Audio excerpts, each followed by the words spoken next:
안녕하세요. 책 읽어주는 에젤 강미경입니다.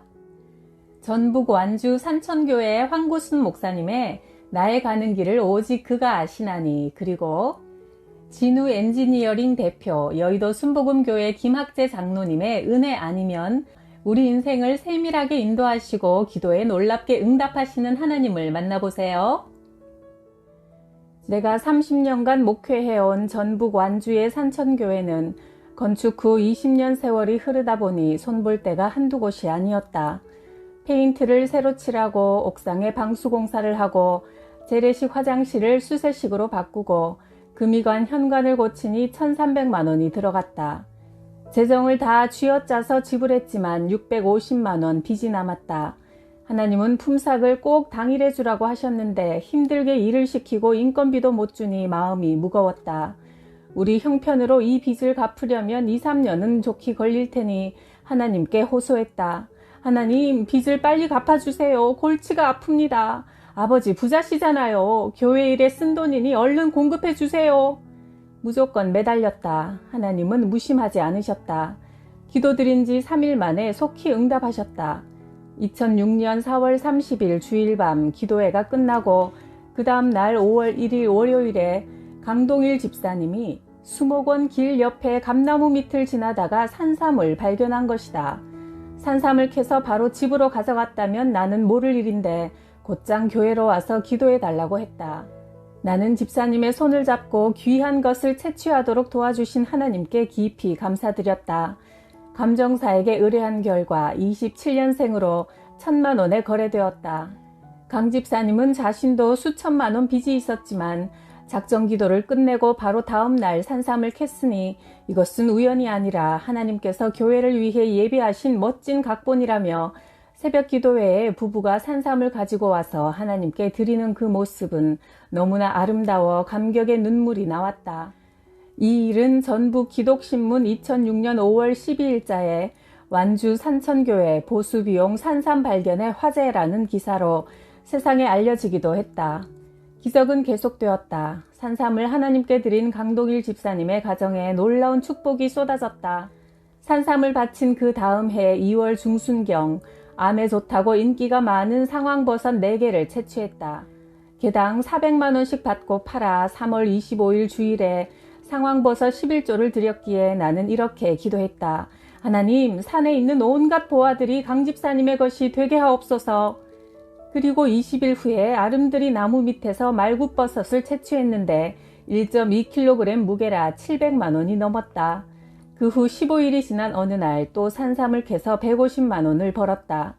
강동일 집사님은 기도하다가 슬며시 산에 가고 싶은 생각이 들면 틀림없이 뭐가 걸려도 걸린다며 2013년 10월 4일에는 80cm나 되는 산도라지를 채취했고 그 이튿날 120cm짜리 산도라지를 또 캤으며 2014년 5월 2일에는 산삼 7뿌리를 채취하여 2천만 원에 팔았다. 강 집사님의 헌신을 우리 하나님은 정말 놀랍고도 재미난 방법으로 넘치게 갚아주셨다. 할렐루야.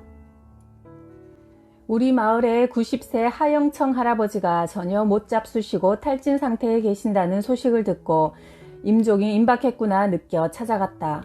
할아버지는 불교에 오랫동안 심취하여 절까지 지을 정도로 열성파였다. 나는 할아버지께 따라하시라고 했다. 예수님은 내 구주, 예수님이 나 대신 십자가에서 죽으신 은혜로 구원받을 줄 믿습니다. 아멘. 그러자 할아버지는 나도 죽으면 천국 갈란다 하시며 기다렸다는 듯 잘도 따라했다. 할아버지가 예수님을 영접하고 기뻐하시는 모습을 보며 우리도 너무나 기뻐서 700m나 되는 거리를 매일 걸어 신방하여 예배를 드렸다. 만약 그 할아버지가 나는 불교를 오래 믿었으니 극락갈란다고 고집을 부린다면 우린들 어떻게 하겠는가? 누가 그 할아버지의 마음을 움직이겠는가? 할아버지를 창조하신 하나님만이 하실 수 있는 일이었다. 그런 반면 어느 여집사님은 임종이 가까워 딸들이 어머니 예수님 손 꼭 붙잡고 천국 가셔야지요 하니까 그 집사가 딸들을 향해 소리치기를 야 이년들아 안 믿어지는 걸 어떻게 하냐 하고 죽었다. 어느 믿음 없는 장로는 중병에 들자 고함을 지르며 나 좀 살려줘 나 더 살고 싶어 애걸하자 자녀들이 보다 못해 아버지 이제 천국 가셔야지요 하니 천국은 꽉 차서 내가 들어갈 자리가 없어 하면서 결국 죽고 말았다. 어느 예수 잘 믿은 장로님은 모든 자녀들이 둘러앉아 아버지의 임종을 지켜보며 찬송과 기도를 드리는데 예수 안 믿는 개망난이 막내 아들이 뒤늦게 들어왔다. 그 순간 장로님이 갑자기 야, 하늘 문이 싹 열리네 하고 활짝 웃으며 돌아가시는 아버지의 아름다운 마지막 모습을 보고 막내 아들이 예수님을 영접했다. 정경장 장로님은 30년간 한의사로 활동하신 분인데 그분이 소천하신 날 그 마을에 살고 있던 무당이 꿈에 천사들 셋이 장로님을 부축하여 하늘로 모시고 가는 꿈을 꾸고는 그날로 바로 교회에 나왔다. 대전 건양대 병원에 친구 병문안을 갔다가 마침 내 옆에 50대의 예쁜 비구니 스님이 앉아 계셔서 말을 걸었다. 스님, 저는 개신교 목사입니다. 다니면서 전도를 하다 보면 불교인들을 많이 만나는데 그들은 하나같이 내세에 대해 확신이 없더군요. 저승을 간다든지 극락을 간다든지 확신이 있어야 할 텐데 도대체 불교를 믿으면 어디로 가나요? 그 스님의 대답은 나를 허탈하게 했다. 그야 정해진 게 없으니 모르는 게 당연하지요. 이 땅에서 닦은 대로 가는데 내가 아무리 돌을 닦은들 극락 영생을 얻기엔 역부족이니까요. 1973년 3월 산천교회에서 며칠간 부흥성회가 열렸다. 강사 박재복 목사님의 이런 간증이 기억에 남는다. 어릴 때 동네 호박은 다 따먹고 참외밭도 죄다 뽑아놓고 하던 말썽쟁이였지만 교회에 가면 그렇게 재미있었단다. 주일학교 선생님이 모세가 이스라엘을 구원한 이야기를 하시는 것을 듣고 어린 마음에도 그러면 우리 한국은 누가 구원하나 하는 생각이 들었단다. 그 후 목사님은 청년 시절 금강산에 들어가 나라를 위해 기도하셨다. 풀뿌리 캐먹고 나무 열매로 연명하면서 여러 날 기도하던 어느 초겨울날 수북히 쌓인 낙엽 위에 앉아 햇볕을 쬐며 기도하고 있는데 아래가 들썩들썩했다. 알고 보니 구렁이 등 위에 앉아 있었던 것이다. 구렁이는 삽시간에 목사님의 온 몸을 감아버렸다. 하나님이 안 살려주시면 꼼짝없이 숨막혀 죽을 상황이었다. 살려달라고 부르짖자 바로 그때 어디선가 큰 독수리가 날아오더니 구렁이의 눈부터 쏙 빼먹고는 살을 다 발라먹고 뼈만 앙상하게 남겨놓고 날아갔다. 죽을 자리에서 살려주신 하나님의 은혜가 얼마나 큰지 온 산이 떠나가도록 하나님을 찬양했다. 금식을 해서 배가 몹시 고팠는데 추운 겨울인데도 어디선가 배가 가득 땅에 떨어져 있었다. 배고픈 김에 실컷 먹고 남아서 싸가려고 하니 하나님께서 싸가지는 말라고 하셨다고 한다. 어느 날 구역장님과 6명 신방대원들이 3곳을 신방하기로 했다. 첫 번째는 철물점, 두 번째는 미술학원, 세 번째는 양복점 순서였다. 첫 번째로 방문한 철물점의 좁은 사무실에서 우리는 박수치며 힘차게 찬송을 불렀고 구역장 김석진 집사님이 말씀을 전한 뒤 철물점 사장 집사님의 신앙 성숙과 사업 번창을 위해 다 함께 뜨겁게 합심 기도를 드렸다. 주기도문으로 예배를 마치고 즐겁게 다과를 잠시 나눈 뒤 우리는 다음 방문지인 미술학원으로 향했다. 여러 번 문을 두드렸지만 아무 반응이 없었다. 안에서 사람 기척이 들리긴 하는데 대답도 없고 문도 열어주지 않았다. 우리는 할 수 없이 세 번째 방문지인 양복점으로 가서 순조롭게 예배를 드리고 주기도문으로 마치려는 순간 갑자기 한 여자가 문을 벌컥 열며 양복점 안으로 뛰어들어왔다. 여자는 거친 숨을 몰아쉬며 절박한 목소리로 외쳤다. 집사님들 큰일 났어요. 우리 아이가 숨을 안 쉬어요. 어서 와주세요. 손살같이 여인을 따라 달려가 보니 아이가 죽었다는 집은 우리가 신방하려고 했던 그 미술학원이었다. 학원 한쪽을 살림방으로 사용하고 있었고 갓난 아기가 옷이 벗겨진 채 누워 있었다. 고열이 나서 찬물로 몸을 닦아주다가 그만 숨이 끊어진 모양이었다. 아기의 입가에는 묽은 피가 흐르고 있었다. 축 늘어져 있는 아기를 바라보던 구역장 집사님은 아기 부모를 야단쳤다.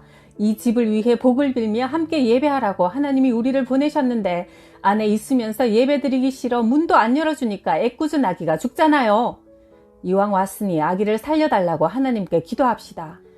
신방대원들은 순식간에 아기 주변에 모여들었다. 구역장 집사님이 아기 머리를 붙들고 그들도 각각 팔과 다리를 붙들었고 나는 겨우 아기 엄지발가락을 붙들었다. 김석진 집사님이 엄숙한 목소리로 입을 열었다. 자, 지금부터 주여 삼창하고 아이를 살려달라고 합심해서 기도합시다. 그러고는 다들 큰 소리로 뜨겁게 기도하기 시작했다. 시체를 붙잡고 기도하기는 처음이었던 나는 만약 아기가 살아나지 않으면 뒷일을 어떻게 감당할 것인가 걱정이 되어 정신이 완전히 나간 상태였다. 그런데 잠시 후 놀라운 일이 벌어졌다. 내가 붙잡고 있던 아기의 엄지발가락이 꼼지락꼼지락 움직이는 게 아닌가. 눈을 살짝 떠보니 힘없이 축 늘어져 있던 아기의 배가 위아래로 올록볼록 움직이고 있었다. 다시 숨을 쉬기 시작한 것이다. 합심 기도를 마치면서 구역장 집사님이 예수님의 이름으로 기도합니다 말하는 순간 아기가 으앙 하고 울음을 터뜨렸다. 그 자리에 있던 모든 사람의 입에서 동시에 할렐루야가 튀어나왔다. 하나님은 진정 살아서 역사하시는 분이었다. 그날 모든 사역을 마치고 집으로 돌아가는 차 안에서 나는 결심했다. 오늘 하나님이 보여주신 기적을 마음판에 새기고 이제부터 예수 제대로 믿어야겠다. 1973년 나는 졸업을 코앞에 둔 대학교 4학년생이었다. 취업 때문에 걱정이 많았지만 취업 문제를 놓고 기도만 하면 이상하게 마음이 편안해졌다. 그래서 어떻게 하면 성경 말씀대로 살 수 있을까를 고민하며 교회 봉사에 빠져 지냈다.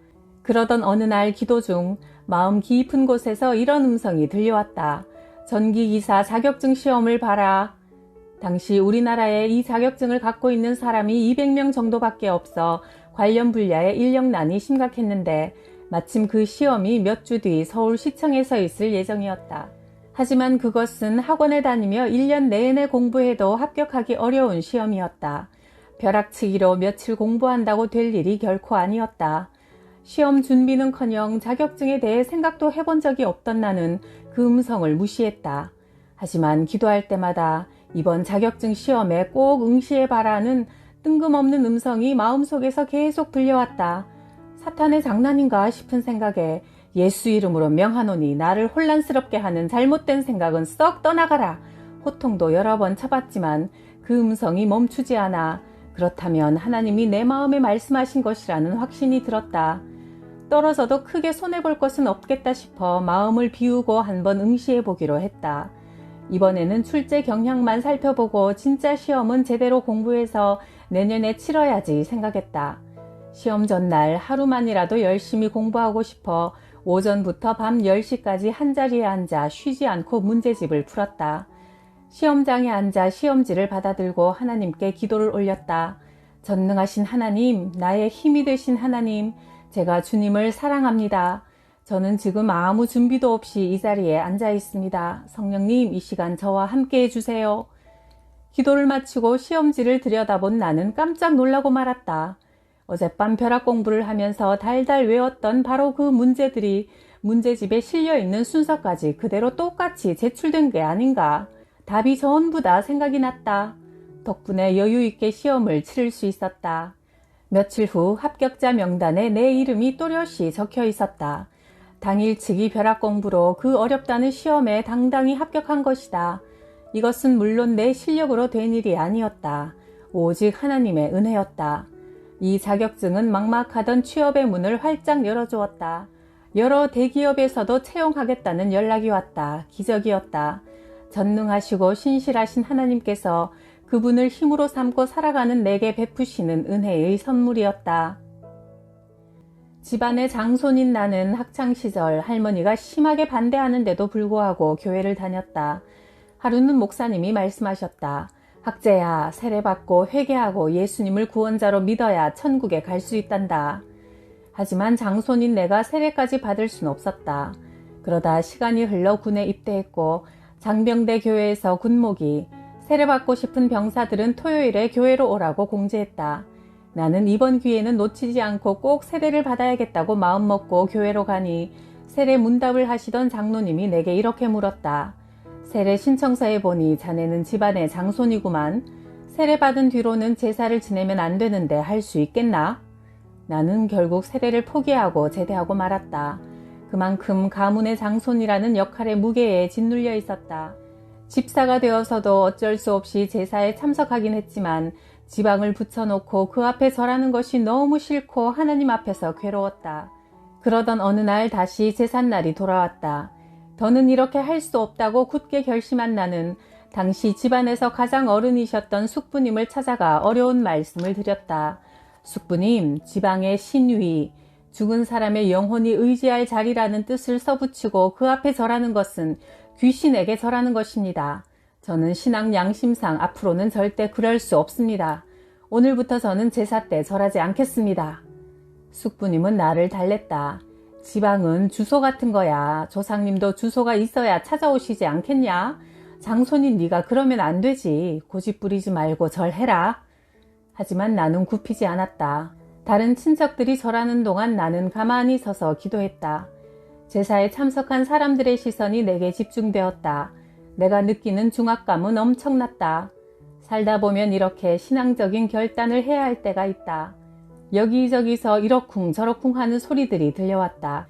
예수 믿는 사람들은 꼭 저렇게 유난을 떨더라. 교회 다녀도 제사상에 절하는 사람들도 많던데 꼭 저렇게까지 해야 돼?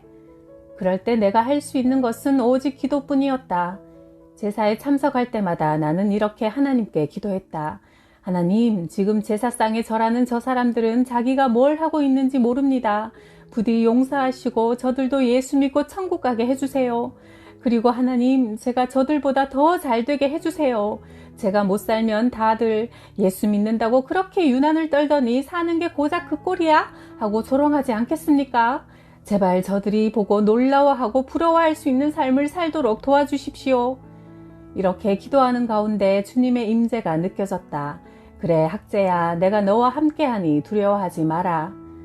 하나님은 그 후 나로 하여금 진우 엔지니어링 회사를 세워 전기 온풍기를 서울 지하철 모든 역에 독점적으로 납품할 수 있는 길을 열어주셔서 큰 성공을 거두게 하셨고 시화공단의 공장까지 세워주셨다.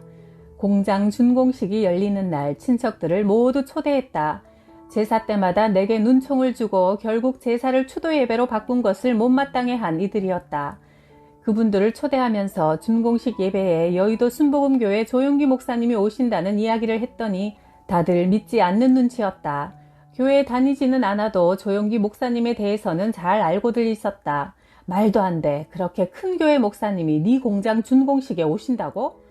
그러면서도 정말 조용기 목사님이 오신다면 얼굴이라도 한번 보고 싶다며 다들 찾아온 것이다. 준공식을 마치고 목사님 일행이 떠난 뒤 우리 가족들만 남았을 때 나를 바라보는 친척들의 눈빛이 예전과 달라진 게 느껴졌다. 다들 이구동성으로 나에 대한 칭찬을 쏟아내기 시작했다. 학재야, 네가 이제 해풍 김씨 가문을 세우는구나.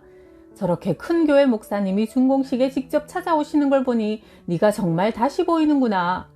이렇게 와보니 공장이 참 훌륭하고 멋지다. 네가 이렇게 잘 되다니 가문의 영광이다. 그 친척들 중에 이제 나도 교회 다니며 예수 믿고 살고 싶다는 사람들이 하나둘 생겨났다. 하나님은 온갖 핍박과 서름 속에서도 끝까지 인내하며 드렸던 내 기도를 넘치도록 응답해 주셨다.